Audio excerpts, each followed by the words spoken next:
Welcome 10वी मध्ये मी विजय गोळेसर आपलं सगळ्यांचं स्वागत करतो आहे। विद्यार्थी मित्रांनो, अभ्यास करताना मनाची मदत कशी घ्यावी, मनाचं टेक्निक काय असतं याची माहिती या व्हिडिओमध्ये दिलेली आहे। तुम्हाला 10वीच्या वार्षिक परीक्षेत 90% पेक्षा अधिक मार्क्स मिळवायचे असतील तर हा व्हिडिओ अतिशय उपयुक्त आहे। विद्यार्थी मित्रांनो, या व्हिडिओचं टार्गेट आहे 3000 सबस्क्रायबर, त्यामुळे कृपया हा व्हिडिओ सबस्क्राइब करा आणि तुम्हाला कधीही ऐकायला नाही मिळाली अशी माहिती या व्हिडिओमध्ये जरूर ऐका।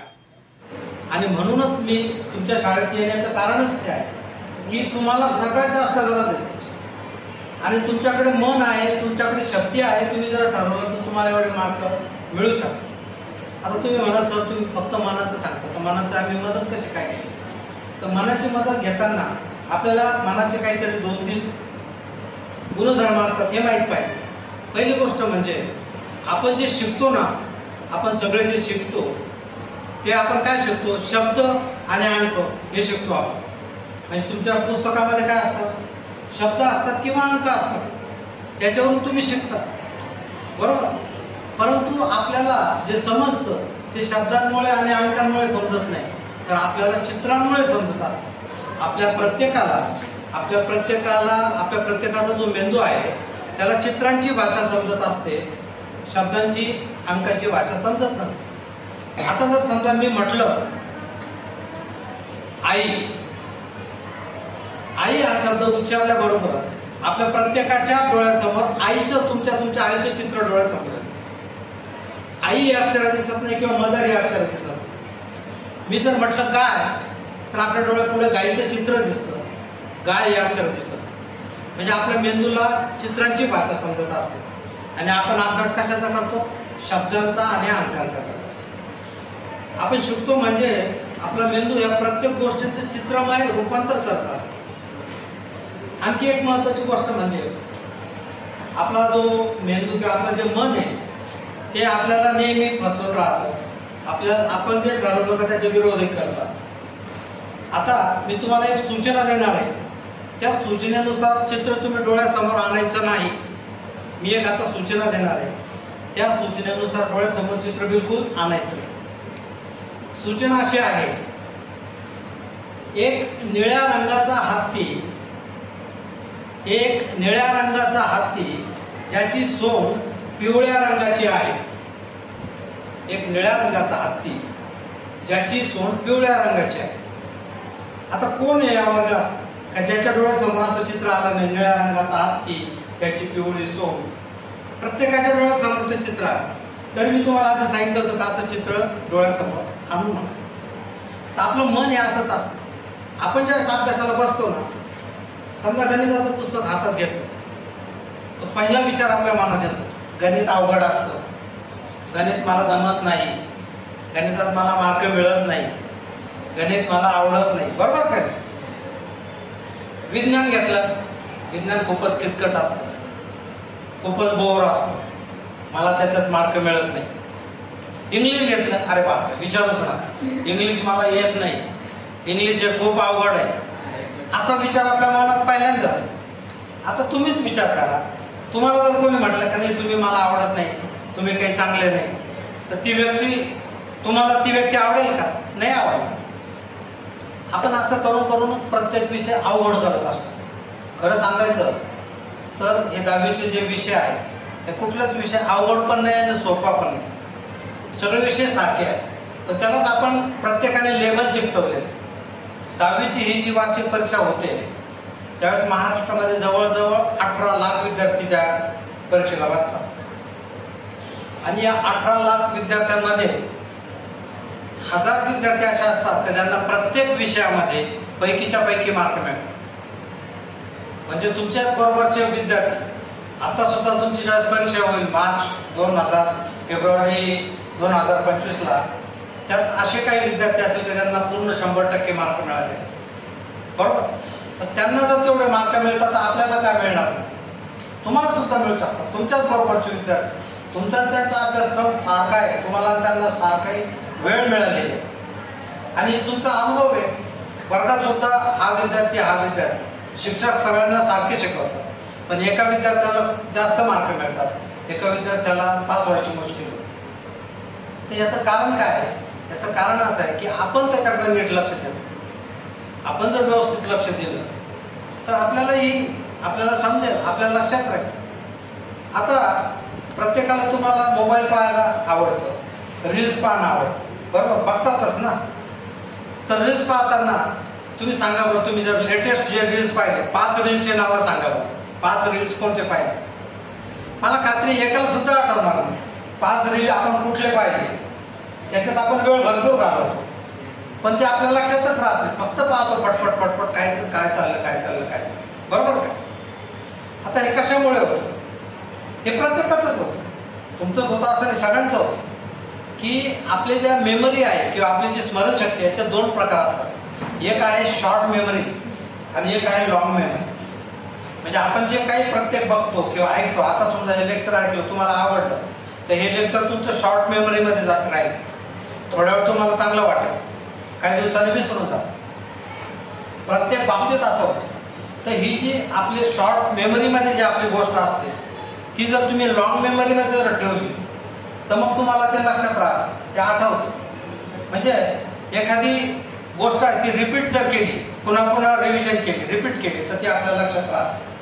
कारण जे ऐकलेलं आहे, जे वाचलेलं आहे ते मोठ्या प्रमाणात विसरण्याचा सुद्धा मेंदूचा स्वभाव असतो.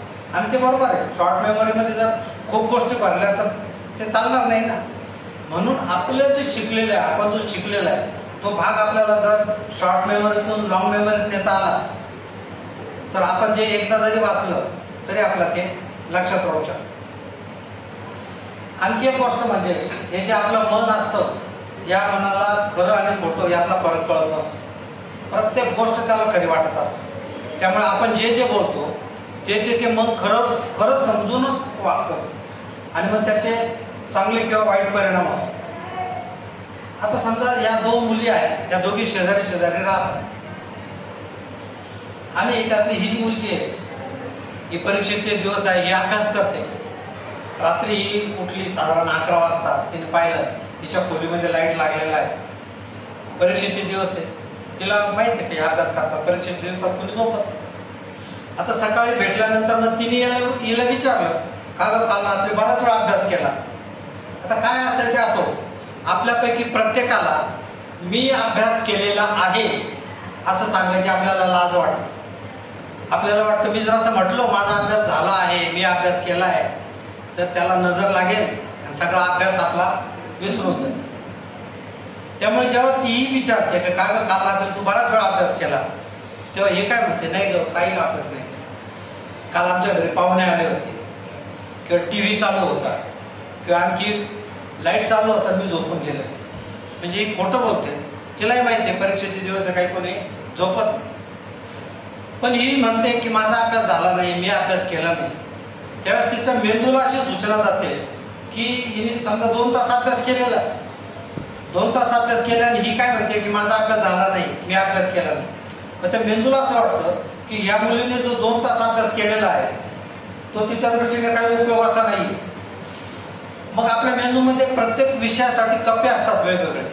म्हणजे भाषेसाठी वेगळा कप्पा, गणितासाठी वेगळा कप्पा, चित्रांसाठी वेगळा कप्पा आणि एक डस्टबिन सुद्धा आपल्या मेंदूमध्ये असतं. मग मेंदू काय करतो की हिने जो 2 तास अभ्यास केलेला आहे तो 2 तासाचा अभ्यास डस्टबिनला टाकून देतो. आता परीक्षेच्या वेळी पेपर मिळतो हातात आणि ती प्रश्नपत्रिका वाचत असताना जेव्हा तो प्रश्न येतो, जो धडा तिने केलेला आहे, तर हिला बरोबर समजतं की हा धडा तर मी बरोबर केलेला आहे.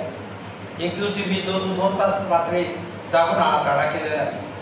परंतु तिच्या मेंदूने तो जो अभ्यास आहे तो डस्टबिनला टाकून दिल्यामुळे तिला त्यातलं काहीच आठवत नाही. तिला फक्त धड्याचं शीर्षक आठवतं, हा धडा मी केलेला आहे, मी हा अभ्यास केलेला आहे, परंतु पुढचं तिला काहीही आठवत. साधी गोष्ट ती म्हटली की माझा अभ्यास झालेला. पण समजा आता हिने तिला विचारलं की काल रात्री तू खूप अभ्यास केला आणि तिने जर तिला उत्तर काय दिलं असतं की तू कधी पाहिलं, ती म्हटली मी 11 वाजता पाहिलं. ही म्हटली मी रात्री 1 वाजेपर्यंत अभ्यास केला, काल खूप छान अभ्यास झाला माझा, मी काल विज्ञानाचा अमुक धडा केला आणि तो माझ्या पूर्णपणे लक्षात राहिलेला आहे, खूप छान अभ्यास झाला माझा, आता तो माझ्या लक्षात राहील आणि परीक्षेत जर त्याच्यावर प्रश्न आला तर मी बरोबर उत्तर येईल. आता असं जर ही म्हटली तर ही काही तिचा अभ्यास काढून घेणार आहे का? तर तिचा अभ्यास कमी होणार आहे का? पण ज्यावेळेस ती म्हणते की माझा अभ्यास झालेला आहे, मी परीक्षेमध्ये चांगल्या पद्धतीने लिहिणार आहे, माझ्या लक्षात राहिलेलं आहे, तेव्हा मेंदूला अशी सूचना जाते की या मुलीने जो अभ्यास केलेला आहे आजचा 2 तास, तो तिच्या दृष्टीने खूप महत्त्वाचा आहे आणि तो तिला परत कधीतरी लागणार आहे, म्हणजे ती मागणार आहे. त्यामुळे ते अशा ठिकाणी ठेवतं की ज्यावेळेस ती आठवण करेल त्यावेळेस तिला ते पूर्णपणे आठवतं, सगळं आठवतं. म्हणजे बघा, आपल्याला कळत नाही, अगदी अनावधानाने आपण म्हणतो माझा अभ्यास झाला नाही, झालेला असला तरी बोलतो, असं बोलतो. आणि त्याची सूचना आपल्या मनाला अशी जाते. आणि तुम्ही जो अभ्यास केलेला असतो 2-4 तास किती वेळ करा, एका शब्दाने तुमचा पूर्ण अभ्यासावर पाणी करतो, तो ऐनवेळी तुम्हाला उपयोगीच पडत. त्यामुळे मनाशी नेहमी खरं बोला, सगळ्याच बाबतीत खरं बोला, पण तुमच्या मनाची तर निश्चितच खरं बोला. अभ्यास झाला नाही ना तरी खरं बोला. मनाची ही जी हा जो गुणधर्म याचा आपल्याला वापर कशासाठी करता येईल की आता समजा गणित हा विषय तुम्हाला आवडत नाही, तर गणित घेतल्यानंतर तुम्ही त्याच्यावर लिहायचं की गणित हा माझा आवडीचा विषय आहे, मोठ्याने लिहायचं. आणि गणितात मला 100 पैकी 100 मार्क मिळालेले आहे. पुस्तक उघडल्याबरोबर पहिलं वाक्य हे तुमच्या मनात आलं पाहिजे की गणित हा सोपा विषय. गणितात किती विद्यार्थ्यांना पैकीच्या पैकी मार्क मिळतात तुम्हाला माहिती, ही काही खोटी गोष्ट नाही. आपल्या वर्गातल्या सुद्धा अनेक विद्यार्थ्यांना पैकीच्या पैकी मार्क किंवा 90-95 मार्क मिळतात. मला सुद्धा मार्क मिळतात. म्हणजे जर आपण असं म्हणायला लागलो, आपण काय म्हणतो अवघड आहे, अवघड, कोणाला वाटो की न वाटो, आपण दुसऱ्याला बरं वाटावं असं म्हणून म्हणतो अवघड आहे. आपल्याला येत असलं तरी आपण लाजतो, मला येतं असं चांगलं, मला अभ्यास येतो. अभ्यास करणं ही वाईट गोष्ट मुळीच नाही, ही चांगली गोष्ट आहे. आणि आजपर्यंत जेवढे लोक यशस्वी झाले ते सगळे अभ्यास करूनच यशस्वी झाले. अभ्यासाला पर्यायच नाही, ही खूप मोठी चांगली संधी. त्यामुळे आपल्या मनाला नेहमी हे द्यायचं की मला हा विषय आवडतो. तुम्ही म्हणून तर पहा, इतके दिवस तुम्ही म्हटले अवघड अवघड आहे, अवघडचा परिणाम तुम्ही आता भोगता. पण आता याच्या पुढे म्हणून पहा, मला गणित येतं, मला गणित आवडतं, मला विज्ञान आवडतं, मला इंग्लिश आवडतं, मला समाजशास्त्र आवडतं, मला इतिहास आवडतो, मला भूगोल आवडतो, मला त्या पैकीच्या पैकी मार्क मिळते. असं जेव्हा म्हणा त्यावेळेस ऑटोमॅटिक हळूहळू तुम्हाला त्याची गोडी लागेल आणि तुम्हाला त्याच्यामध्ये इंटरेस्ट वाटेल आणि पैकीच्या पैकी मार्क मिळेल. विद्यार्थी मित्रांनो, अभ्यास करताना मनाची मदत कशी घ्यावी, त्यासाठी कोणतं टेक्निक वापरावं याची माहिती आपण पाहिलेली आहे. विद्यार्थी मित्रांनो, आपण हा व्हिडिओ सबस्क्राईब केलेला असेल, नसेल केला तर तो जरूर करा. या व्हिडिओचं टार्गेट आहे 3000 सबस्क्रायबर. पुढच्या भागात 30 दिवसामध्ये अभ्यासक्रम कसा पूर्ण करावा याची माहिती दिलेली आहे. विद्यार्थी मित्रांनो, आपल्या एका मित्राला हा व्हिडिओ जरूर पाठवा आणि पुढचा व्हिडिओ पाहायला मुळीच विसरू नका.